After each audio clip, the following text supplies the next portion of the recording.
Greetings and welcome to the channel. I'm Jason, your crypto connoisseur with VectorVest. Gary Gensler recently appointed the head of the SEC. What does this mean for crypto and the crypto adjacent stocks? Stick around to find out.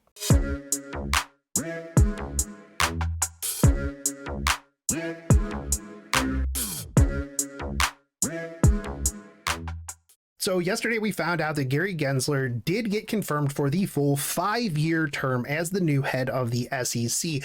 Why is this important and why does this have anything to do with crypto? Well, Gary the Moon Man Gensler, as some people on the internet have coined him, coin because crypto, taught blockchain technologies at MIT previously and has been a very big outspoken member of the cryptocurrency community. So him coming in as the head of the SEC, where we are moving more towards a crypto future, CBDC, central bank digital currencies, stable coins, the explosion and the FOMOing in on things like Doge, Bitcoin.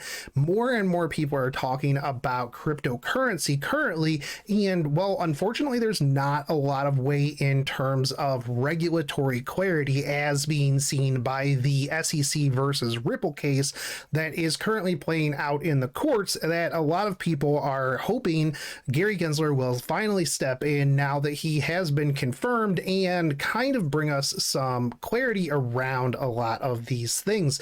And this will help us moving forward in terms of figuring out this space and making it less predatory to new retail investors and hopefully a lot easier to get into. With the Coinbase listing last week, we have a lot more eyes on cryptocurrency, so this is going to be a very, very big task for Gensler to take care of, and I do believe that he is the right man for the job. Now, they have already indicated that he will be coming in and he will be talking to the Treasury, to a couple other departments before making any hard decisions, but he is going to be bringing the hammer down on regulations. Another piece to note here about Gensler is that he will be serving alongside Commissioner Hester Pierce, who has advocated for a more permissive U.S. regulatory stance for digital assets. Now, last week, Pierce did put out a updated version of her token safe harbor proposal, and to point it out here, she says, to kickstart the conversation, I proposed an updated version of my token safe harbor proposal yesterday that provides enhanced token purchaser protections and improved clarity for how tokens could be deemed non-securities.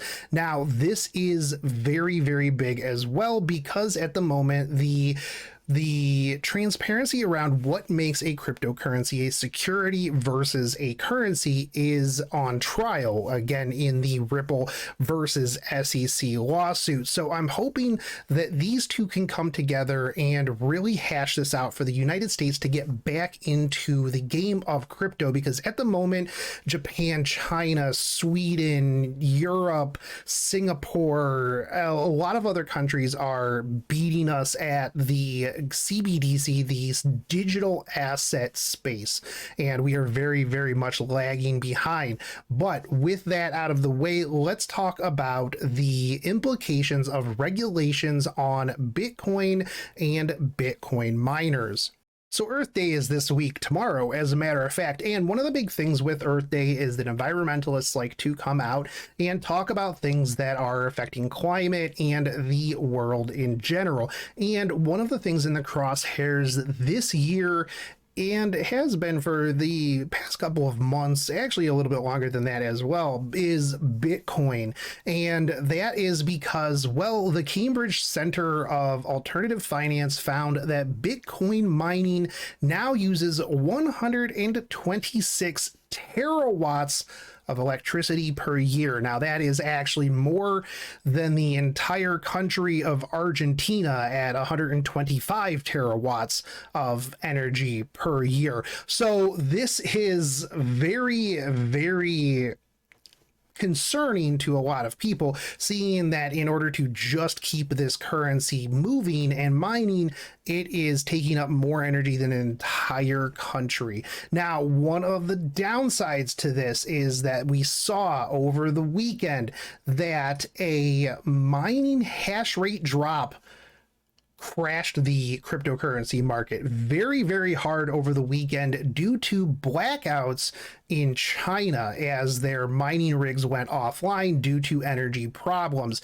Now, this raised a lot of concerns in the cryptocurrency community, seeing as that, well, if China just decides to stop mining or they have infrastructure issues or something along those lines, this crashes your investment is very, very concerning, because one of the things too is that as Bitcoin moves, the rest of the market moves. Once you start losing in Bitcoin, you don't take your money out of Bitcoin and then put it into something else. Everything in the crypto space just kind of started to tank very, very big. Now, the blackouts were necessitated because of a comprehensive power outage safety inspection per what China had said. Now, this is again very concerning, because if China does have to bring down some of their mining factories, this reduces the hash rate, which increases transaction times, which increases the volatility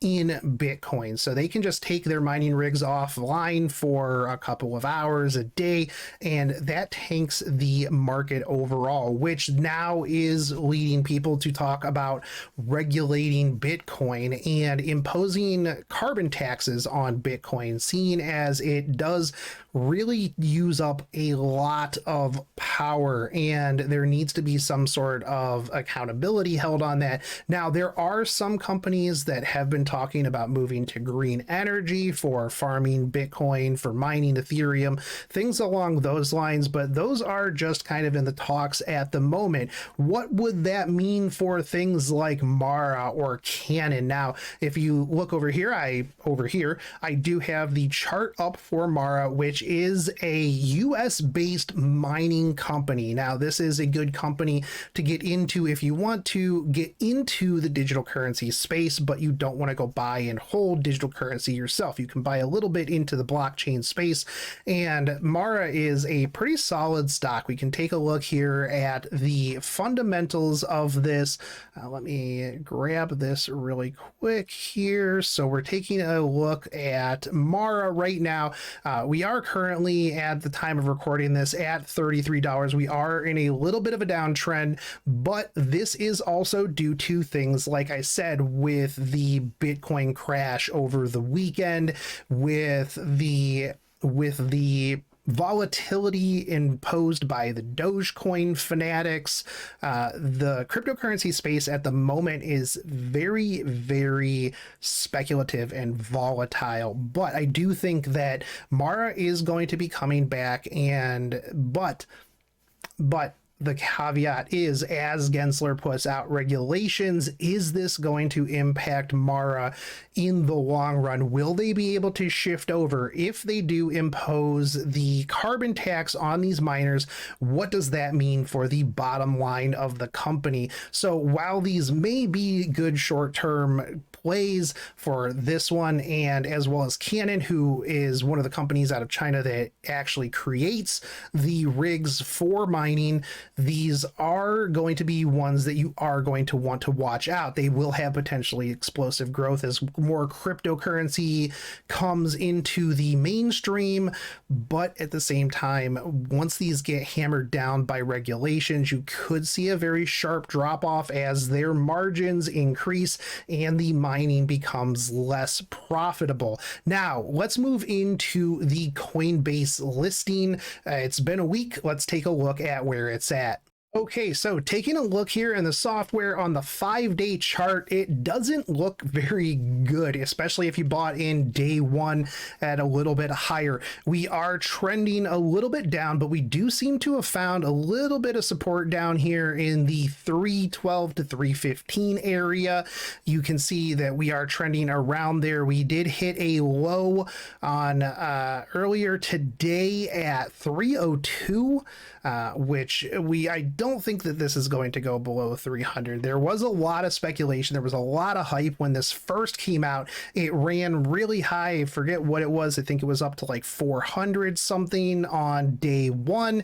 And then it just started to come back down. Now, I think the reason being is that people were a little speculative. There were a lot of issues at the launch. If you want, you can go back and watch mine and Patrick's live stream and the follow-up video, which I will link in the description below for you to check those out. We did do a follow-up last week on what we thought of the launch, but I do think that the overall eyeballs that have been brought to the crypto space via this direct listing has been huge. You have seen a lot of people coming into the space. Again, you had the Dogecoin fanatics pumping the price up on that, bringing more eyes into the crypto space. And overall, I do think that this is very healthy. I think that this is a very good buy still at this price. I think as more people kind of feel it out, it has only been a week that this has been out, and people are still kind of wanting to see where the bottom is, what kind of volume we're going to see, as well as, you know, the fundamentals around it. It is still really, really early, but this is something that is now on my crypto watch list, which I am working on getting that into the software. So if you want to watch what I'm watching in the crypto adjacent space, make sure you guys hit that link down in the description for your free trial, and you can watch what I'm watching in real time. But with that said, I still think that Coinbase is good. I'm still holding mine. I'm dollar cost averaging my investment as it does dip down a little bit, which I do suggest people do, especially if they like the project. Let me know, did you guys buy into Coin? What price did you get in at? And what do you think of the fundamentals so far? Do you think that it is a fair price? Do you think it's undervalued, overvalued? I think that it will be very interesting to see where this goes over the next couple of months. I'll be tracking this. I will be tracking Mara and Canon as well. I will be working on a series where I cover a lot more crypto adjacent stocks and crypto news. So make sure you guys do hit that subscribe button, smash that bell notification, and stick around for more crypto news with Jason, your crypto connoisseur. I'll catch you guys on the next one.